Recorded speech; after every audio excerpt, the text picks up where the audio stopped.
बिहार में हम जितने 6 लाख शिक्षक हैं, कम से कम 5 लाख शिक्षक पटना में एकत्रित हों एक दिन खड़ा होकर के अपनी चट्टानी एकता दिखाइए।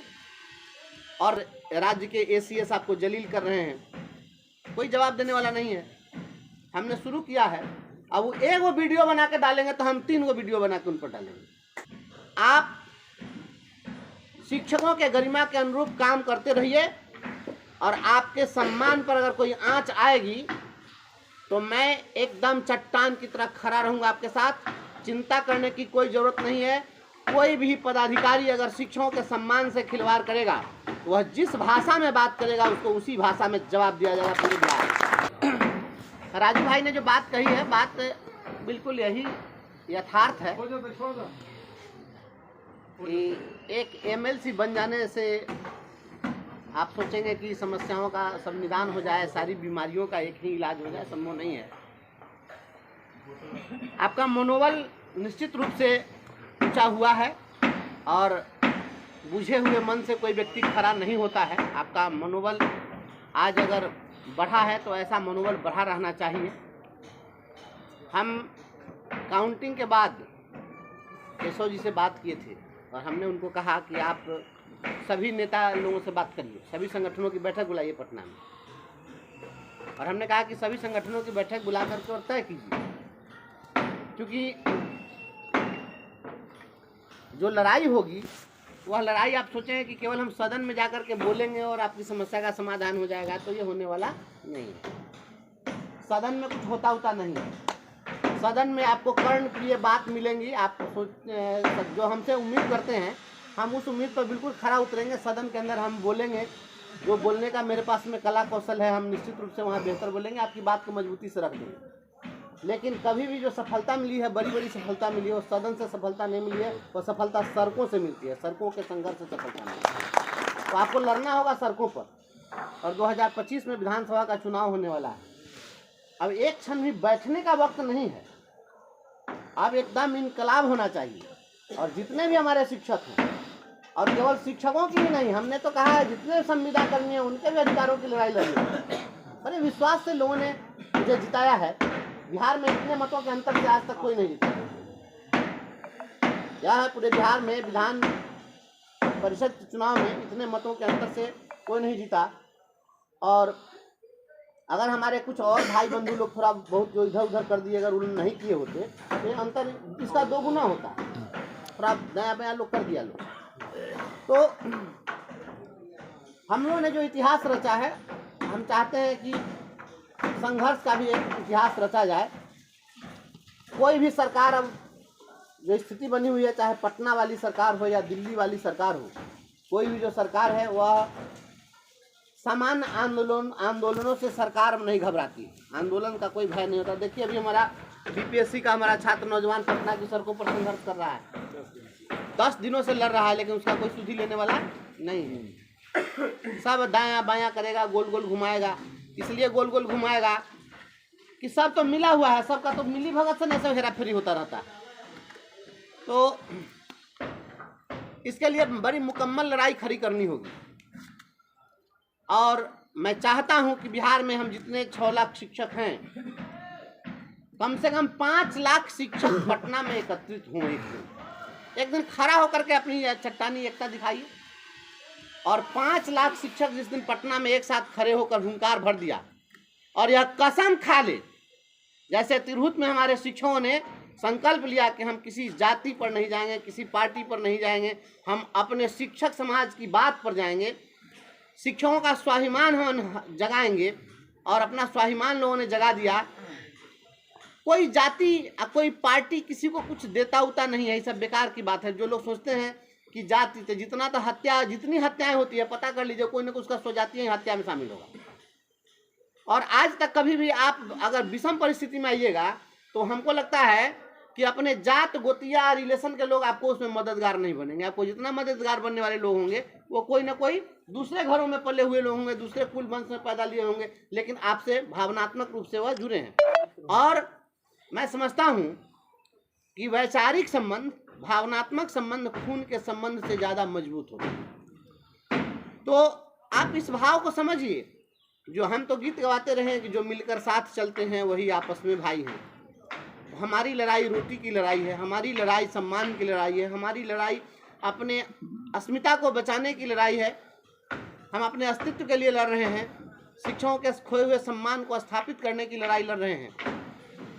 अब ये वीडियो बना बना करके और राज्य के एसीएस आपको जलील कर रहे हैं, कोई जवाब देने वाला नहीं है। हमने शुरू किया है, अब वो एक वो वीडियो बना के डालेंगे तो हम 3 वीडियो बना के उन पर डालेंगे, उनको जवाब देने के लिए काउंटर होगा।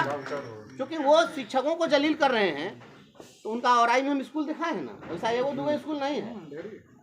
सब स्कूल ला करके रख देंगे और तमिलनाडु में कहेंगे जाइए तमिलनाडु में लागू कीजिएगा, बिहार में नहीं चलेगा। ये लोग इस तरीके से केवल और केवल ठेका ले रखे हुए कि शिक्षकों को ज़्यादा जलील करो, शिक्षकों को जलील करो और समाज को खुश करो, शिक्षकों को जलील करो, समाज को खुश करो। मैं आप लोग से एक बात में हाथ जोड़ के कहता हूँ कि आप जितने भी लोग हैं, पूरे बिहार के सभी गुरुजनों से बहुत विनम्रता से मैं कहता हूँ कि आप लोग शिक्षक का जो आदर्श है उस आदर्श पर खरा उतरने की कोशिश करिए। मुझे ऐसी परिस्थिति नहीं आई कि किसी पुलिस को पैरवी करनी पड़े किसी शिक्षक को के लिए।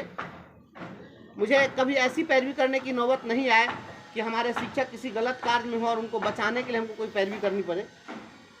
मेरा मनोबल उसमें टूटेगा और पदाधिकारी के सामने हमको झुकना पड़ेगा। आप ऐसा कोई काम नहीं करिए कि किसी पदाधिकारी के यहाँ झुक करके और हमको उससे रिक्वेस्ट करना पड़े। आप शिक्षकों के गरिमा के अनुरूप काम करते रहिए और आपके सम्मान पर अगर कोई आंच आएगी तो मैं एकदम चट्टान की तरह खड़ा रहूँगा आपके साथ। चिंता करने की कोई ज़रूरत नहीं है। कोई भी पदाधिकारी अगर शिक्षकों के सम्मान से खिलवाड़ करेगा, वह जिस भाषा में बात करेगा उसको उसी भाषा में जवाब दिया जाएगा पूरे बिहार। मैं किसी से घबराता डरता नहीं हूँ। आप लोग एकदम निश्चिंत रहिए। जहाँ भी समस्या होगी मैं वहाँ आपके साथ खड़ा रहूँगा, लेकिन हमको डेमोरलाइज नहीं होना पड़े, इस बात का ध्यान रखिएगा। अगर हमको किसी पदाधिकारी से कहना पड़े कि सर ये टीचर थोड़ा सा गड़बड़ किया था, इसको बता दीजिए, तो मुझे लगता है कि तब वह मेरे लायक बात नहीं होगी। हम चाहते हैं स्वाभिमान के साथ खड़ा होकर तन कर बात करना। मैं किसी आईएएस से भी बात करता हूँ तो मेरा लहजा यही रहता है, वो चाहे कहीं भी रहे मैं उसी स्टाइल में बात करता हूँ। तो ऐसा काम करिए कि मेरा सिर ऊंचा रहे, हमको सिर झुकाने की ज़रूरत नहीं हो।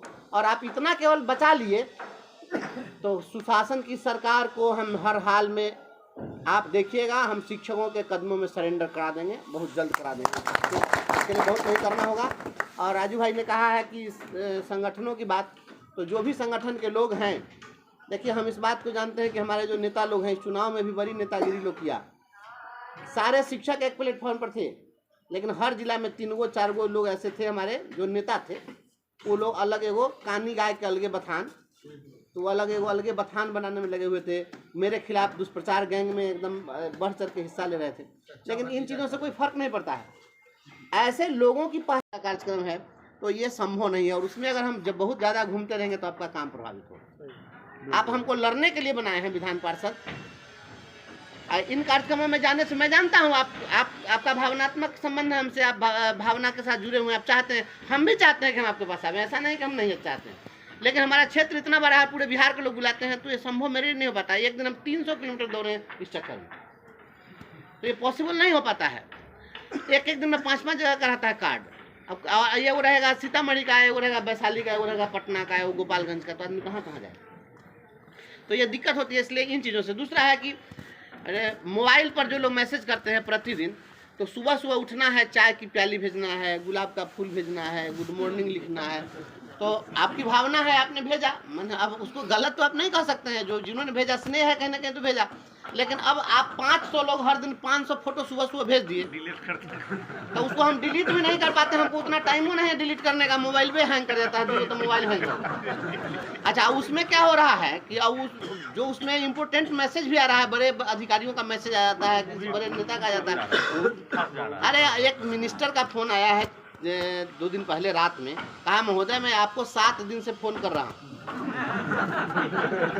तो रात में उनका फोन आया, संजोग से हम कहीं से लौट कर आए थे, 11:15 बजे रात में फोन आया, तो बात हुई। हमने कहा कि इसके लिए सॉरी, हम क्या करें। तो अब इसमें क्या होता है, अब कल विधान परिषद से फ़ोन आ रहा था, अब इतना फ़ोन आ रहा है कि उसमें वहाँ से बात करना तो किसी और व्यक्ति के नंबर पर बात करके तब मोबाइल से हमसे बात करना पड़ता है, तो ये परेशानी होती है। तो अननेसेसरी अब सर ऐसे अब फोन पूछते हैं कि हाँ बताइए काम बताइए, तो कहेंगे कि सर ऐसे ही नंबर आपका ट्राई कर रहे थे कि आपका नंबर नहीं सर सोचे कि सर आप कहाँ हैं सर, कैसे तेरा हाल चाल जान लेते। देखिए यह प्रेम है, ऐसा नहीं है कि हम कोई आपका प्रेम है, लेकिन अब इतना भी प्रेम मत करिए कि पता चलेगा कि और लोगों का काम बाधित हो जाए। आप लड़ाई की तैयारी करिए, अब महासंग्राम होगा, चिंता मत करिए, महासंग्राम होगा, लड़ाई होगी। हम देखिए हमको ना कोई बिजनेस है ना व्यापार है, सरकार इसी के लिए अब हमको वेतन भी देने वाली है। पहले पढ़ाने के लिए सरकार हमको वेतन दे रही थी, स्कूल में तो हम बच्चा को पढ़ाते थे, उसमें भी आपको विश्वास हम दिलाना चाहते हैं कि हम स्कूल में ही पढ़ाने में मैं पूरी निष्ठा के साथ पढ़ाता हूँ। देखिए जिस दिन मैं स्कूल में गया मेरे सारे बच्चे रोए हैं, गला से लिपट लिपट कर रोए, तो हम बच्चों से बहुत स्नेह करते रहे। उस पहले पढ़ाने के लिए सरकार ने वेतन दिया, अब सरकार ने कहा कि चलो तुमको कुछ बड़ा काम करना है, तो सरकार ने डिसमिस कर दिया है। अब आप लोगों के हितों की रक्षा के लिए हमको अब वेतन मिलने वाला है, तो सरकार को इसके लिए धन्यवाद है। सरकार हमको सुविधा भी दे रही है, गाड़ी उड़ी उपलब्ध कराएगी, बॉडीगार्डो 3 को मिल गया है, नहीं पटना में आवास से मिल जाएगा। तो अब आपकी लड़ाई पटना में भी जब कभी है, पटना में भी आइए, यहाँ यह तो क्रांतिकारी भूमि है, आप यहाँ तो सभी क्रांतिकारियों का जमावड़ा यहाँ पर रहेगा, लड़ाई होगी। जितने संविदा कर्मी हैं, चाहे वह इंदिरा आवास सहायक हैं, टोला सेवक हैं, तालीमी मरकज हैं, डाटा एंट्री ऑपरेटर हैं, पंचायत रोजगार सेवक हैं, कृषि सलाहकार हैं, रसोईया है, आंगनवाड़ी सेविका सहायिका है, जितने लोग हैं, गेस्ट टीचर, रात्रि प्रहरी हैं,